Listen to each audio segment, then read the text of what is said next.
శ్రీ వారాహీదేవి జ్యోతిషాలయం విద్య, ఉద్యోగం, వ్యాపారం, పెళ్లి, ఆరోగ్యం, నాగదోషం, సంతానం, రాజకీయం, వామాచార దోషం, అత్తాకోడళ్ల మధ్య గొడవలు, ప్రేమించి మోసపోవడం, స్త్రీ పురుషుల వశీకరణం, ధనం నిలకడలేకపోవడం, మీ ఎటువంటి సమస్యలకైనా 24 గంటల్లో పరిష్కారం చూపబడును. నెంబర్ 1 వశీకరణ స్పెషలిస్ట్ పండిత్ పవన్ నంబూదిరి, కేరళ తాంత్రిక గురువు గారు. ఎక్కడి వారికైనా ఒక్క ఫోన్ ద్వారా వెంటనే పరిష్కారం చూపబడును. Phone number 9043637512. ఈ రోజున ఒక స్త్రీ వచ్చి రచ్చ చేస్తుంది. ఖచ్చితంగా ఇలాగే చేస్తుంది. ఏం చేయబోతుందో తెలిస్తే మీరు షాక్ అయినంత పని అవుతుంది. ఏం జరగబోతుంది ఈ వీడియోలో తెలుసుకుందాం. అతి రహస్యంగా వీడియో చూడండి. వీడియో నచ్చితే తప్పకుండా ఒక చిన్న లైక్ చేసి మమ్మల్ని సపోర్ట్ చేయండి. ఇక ఆలస్యం లేకుండా వీడియోలోకి వచ్చేద్దాం. ఈ రోజున మీ ఇంటికి వచ్చే స్త్రీ స్నేహపూర్వకంగాను లేదా ఏదైనా పని మీదను మరేదైనా ఉద్దేశ్యంతోనూ రావచ్చు. ఆ స్త్రీ రాక వల్ల కుటుంబంలో వ్యక్తిగత జీవితంలో కూడా ఒక చిన్న కలకలం, అనుమానం, పెడార్థాలు, కొత్త ఆలోచనలు పుడతాయి. ఈ రోజున చంద్రుడు 1వ స్థానంలోని గ్రహస్థితిని ప్రభావితం చేస్తున్నాడు.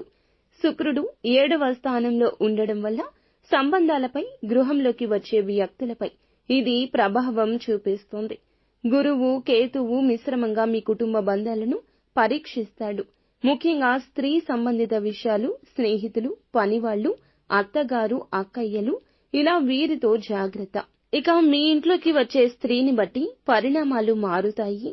ఒక స్త్రీ మీ ఇంటికి ఒక కొత్త పని కోసం రావచ్చు, లేదా ఏదో పని చేయడానికి, సలహా ఇవ్వడానికి, ఇంకేదో సమస్య తేల్చడానికి రావచ్చు.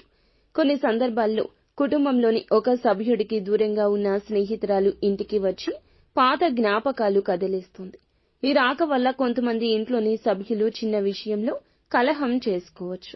పాత విషయాలు తిరిగి బయటకు రావచ్చు. ముఖ్యంగా కుటుంబంలో ఎవరి మీద అయినా ఉన్న రహస్యాలు దాచకూడదనే విషయాన్ని గమనించండి. ఆ స్త్రీ ఎంత స్నేహపూర్వకంగా ఉన్నా సరే మీ వ్యక్తిగత విషయాలు చెప్పొద్దు. దానం, అప్పు, విలువైన వస్తువులు అప్పగించొద్దు. కుటుంబ సభ్యుల సమక్షంలో మాత్రమే ఆ స్త్రీతో మాట్లాడండి. ఏమైనా కొత్త అవకాశాలు, కలిసి వచ్చే విషయాలు ఉంటే వెంటనే అంగీకరించండి. ఇక ఆ స్త్రీ రాక వల్ల డబ్బు వ్యయం అవకాశం ఉంటుంది. ఎవరైనా డబ్బు అడిగితే ఇస్తే తిరిగి రావడం కష్టమవుతుంది. ఒక్కోసారి స్నేహం పేరిట లేదా గుణపాఠం చెప్పి డబ్బు అడగొచ్చు. అందరితో కొంచెం దూరంగా ఈ రోజు ఉండడమే వాస్తవం. వాస్తవంలో బ్రతకండి. దుర్గామాత లేదా కాలభైరవ స్వామి యొక్క ఆరాధన బలమిస్తుంది. చెడు ఫలితాలు ఇంట్లోకి రాకుండా అరికడుతుంది. మీ ఇంటి గుమ్మానికి కొంచెం కుంకుమ, సరస్వతి పుష్పం పెట్టండి.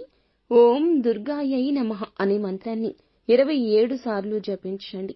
ఏమైనా అనుమానాలు ఉంటే ఆ స్త్రీ ఇంటికి వచ్చిన తర్వాత అలమేలు మంగమ్మ స్వామి లేదా దుర్గామాతకు హారతి ఇవ్వండి. మీ ఇంటి చుట్టూ సువాసన గల గంధం దీపాలు వెలిగించండి. ఆ స్త్రీ వెళ్లిన తర్వాత తులసి చెట్టు చుట్టూరా 3 ప్రదక్షిణలు చేసి గోమయ్య దీపం పెట్టండి. ఏమైనా అపశకునాలు జరిగితే శివతాండవ స్తోత్రం చదవడం చాలా మంచిది.